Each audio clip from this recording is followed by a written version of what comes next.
متعین کیا جاتا ہے یا مقرر کیا جاتا ہے، اس کے پیش نظر دو چیزیں ہوتی ہیں۔ ایک چیز یہ ہوتی ہے کہ تاکہ ایک جرم،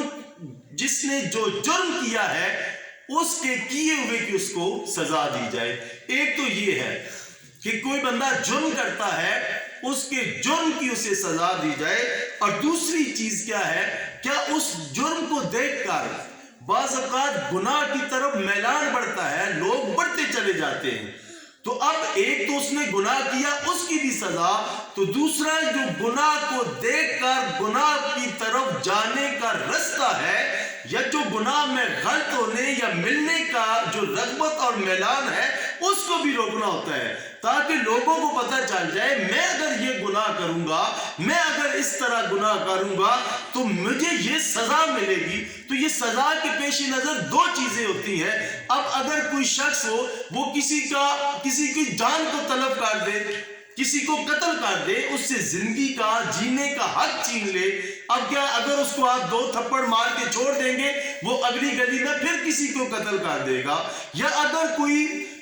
قتل سے آگے آپ کوئی اگر چور ہے، وہ کسی کی پوری زندگی کا سرمایہ لے کے چلا گیا، اس کی ہر چیز لوٹ کے چلا گیا، پکڑا گیا، آپ اسے 2-4 تھپڑ مار کے یا 1 مہینہ بند کر کے چھوڑ دیں گے، تو کیا ہوگا؟ وہ پھر مہینے کے بعد دوبارہ آئے گا، پھر چوری کرے گا۔ یا اگر لوگوں کی عزت و عصمتوں پر حملے کرنے والا ہے، اگر وہ ایسا گناہ کر کے لوگوں کی عزت پامال کر کے آ گیا، قاضی اس کو 10-15 تھپڑ مار کے کہے ٹھیک ہے جاؤ، وہ جائے گا، وہ اگلی گلی میں پھر وہی جرم کرے گا۔ تو جرم کے پیش نظر یا سزا کا مقصد یہ ہوتا ہے کہ ایک اس کے کیے ہوئے کہ اس کو سخت سزا دی جائے، اور دوسرا جو لوگ، تاکہ لوگوں میں بھی خوف پایا جائے سزا کا، اور اس سزا کے خوف کی وجہ سے لوگ اس برائی سے رک جائیں۔ اس لیے اسلام یہ کہتا ہے کہ جو شخص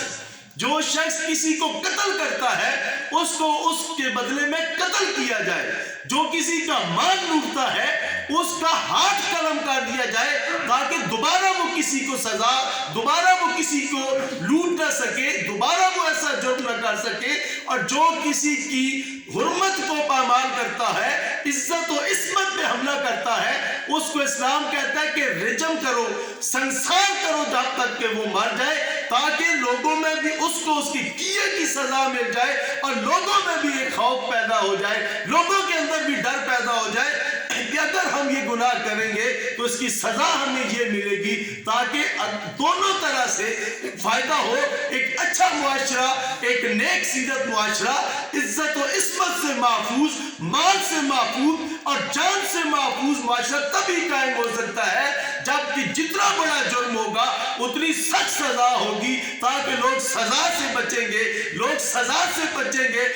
ڈر کر، چاہے ڈر کے ہی بچیں گے۔ جب لوگ جرم نہیں کریں گے، معاشرے میں امن آ جائے گا، معاشرے میں سکون آ جائے گا، عزت محفوظ ہو جائے گی، مال محفوظ ہو جائے گا، اور لوگوں جو ہیں وہ سکھ کا سانس لیں گے اور عبادات کی طرف رغبت رکھیں گے۔ تو اس لیے اچھے طریقے سے اس معاشرے کو بہتر کرنے کے لیے ضروری چیز کیا ہے کہ اسلامی سزاؤں کا اطلاق کیا جائے، تاکہ یہ